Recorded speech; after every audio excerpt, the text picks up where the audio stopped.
Hello ವೀಕ್ಷಕರೇ, ನಾನಿವತ್ತು ತಂದಿದ್ದೇನೆ ತಲೆ ಓಡಿಸುವ ತರಲೆ ಪ್ರಶ್ನೆಗಳು. ನೀವು ಎಷ್ಟು ಪ್ರಶ್ನೆಗಳಿಗೆ ಉತ್ತರ ಕೊಟ್ಟಿದ್ದೀರಿ ಎಂದು ಕೌಂಟ್ ಮಾಡಿ ನಮ್ಮ ಕಮೆಂಟ್ ಬಾಕ್ಸ್ನಲ್ಲಿ ತಿಳಿಸಿ ಅಂತ ಹೇಳ್ತಾ ಇವತ್ತಿನ ವಿಡಿಯೋವನ್ನು ಶುರು ಮಾಡೋಣ ಬನ್ನಿ.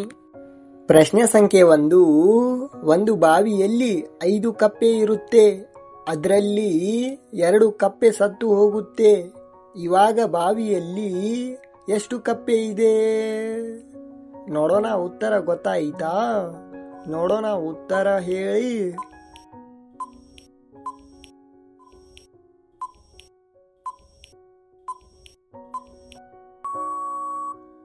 ಉತ್ತರ 5 ಕಪ್ಪೆನೇ ಇರುತ್ತೆ. ಯಾಕಂದ್ರೆ ಸತ್ತಿರೋ ಕಪ್ಪೆಗಳು ಬಾವಿ ಬಿಟ್ಟು ಬೇರೆ ಕಡೆ ಹೋಗಲ್ಲ ಅಲ್ವಾ?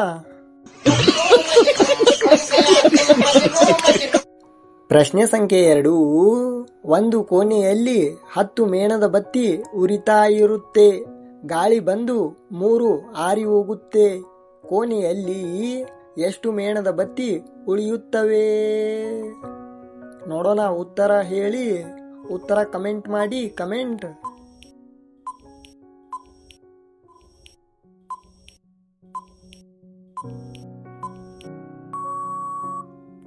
ಉತ್ತರ 3 ಮೇಣದ ಬತ್ತಿ ಉಳಿಯುತ್ತವೆ. ಯಾಕಂದ್ರೆ ಉಳಿದ 7 ಮೇಣದ ಬತ್ತಿ ಕರಗಿ ಹೋಗಿರುತ್ತವೆ ಅಲ್ವಾ? ಪ್ರಶ್ನೆ ಸಂಖ್ಯೆ 3. ಒಂದು ಮರದಲ್ಲಿ 10 ಹಕ್ಕಿಗಳು ಕೂತಿರುತ್ತವೆ. ಒಬ್ಬ ಬೇಟೆಗಾರ ಬಂದು ಗನ್ನಿಂದ ಒಂದು ಹಕ್ಕಿಗೆ ಶೂಟ್ ಮಾಡ್ತಾನೆ. ಹಾಗಾದ್ರೆ ಮರದಲ್ಲಿ ಎಷ್ಟು ಹಕ್ಕಿಗಳು ಉಳಿಯುತ್ತವೆ?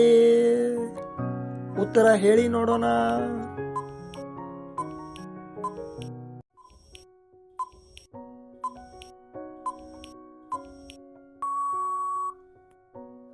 ಉತ್ತರ 1 ಉಳಿಯಲ್ಲ.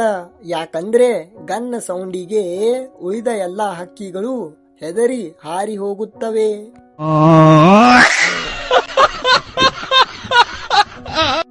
ಪ್ರಶ್ನೆ ಸಂಖ್ಯೆ 4. ಒಂದು ಟೇಬಲ್ ಮೇಲೆ ಒಂದು ಪ್ಲೇಟ್ ನಲ್ಲಿ 2 ಆಪಲ್ ಇರುತ್ತೆ. ಅದನ್ನು 3 ಜನ ಸಮಾನವಾಗಿ ಹಂಚಿಕೊಂಡು ತಿನ್ನಬೇಕು. ಆಪಲ್ ಕಟ್ ಮಾಡುವಂಗಿಲ್ಲ. ಹೇಗೆ ತಿಂತಾರೆ? ನೋಡೋಣ ಉತ್ತರ ಹೇಳಿ. ಉತ್ತರ ಕಮೆಂಟ್ ಮಾಡಿ. ಕಮೆಂಟ್.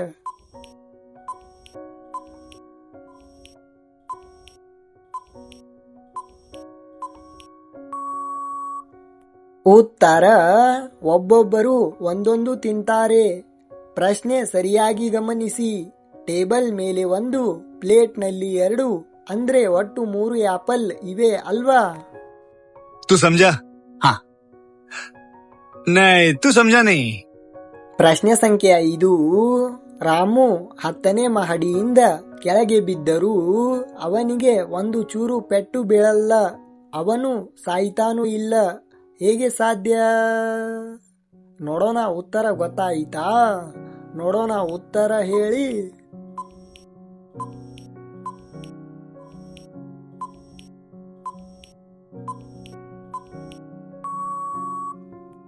ಉತ್ತರ ಯಾಕಂದ್ರೆ ರಾಮು 10ನೇ ಮಹಡಿಯ ಒಳಗಡೆ ಇರೋ ಫ್ಲೋರ್ ನಿಂದ ಬಿದ್ದಿರುತ್ತಾನೆ, ಹೊರಗಡೆ ಬಿಲ್ಡಿಂಗ್ ನಿಂದ ಅಲ್ಲ.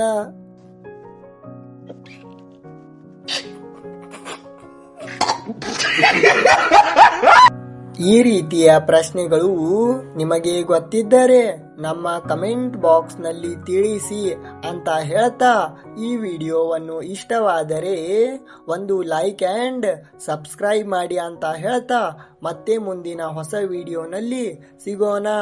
ಬಾಯ್ ಬಾಯ್ ಫ್ರೆಂಡ್ಸ್.